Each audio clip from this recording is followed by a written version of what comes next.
ये है metal repairing welding glue. सूखने के बाद ये स्टील जैसा मजबूत हो जाता है। इसका जोड़ इतना मजबूत होता है कि हथौड़ा भी इसका कुछ बिगाड़ नहीं सकता। Let's unbox this. तो गाइस ये है हमारी मेटल वेल्डिंग गम, बट इस पे लिखा क्या है मुझको कुछ भी समझ में नहीं आ रहा है। अब एक बार इसको अनपैक करते हैं, देखते हैं कि इसमें क्या मिला है हमें। ओके तो गाइस इसमें मेरे को 2 सॉल्वेंट्स मिले हैं, जिसपे एक पे ए लिखा है और एक पे बी लिखा है। सिर्फ इतना ही लिखा है इस पे। गाइस बहुत देर की मेहनत के बाद पेस्ट करेंगे इन मेटल स्पून्स को।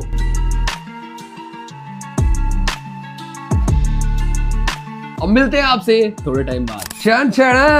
तो गाइस फाइनली हमारा जो ये मेटल पेस्ट था वो प्रॉपरली स्टिक हो चुका है। आप देख सकते हो ये सही में बहुत ज्यादा स्ट्रांग हो चुका है। गाइस एक बार इस पे जोर लगाते हैं, देखते हैं कितना स्ट्रांग है ये।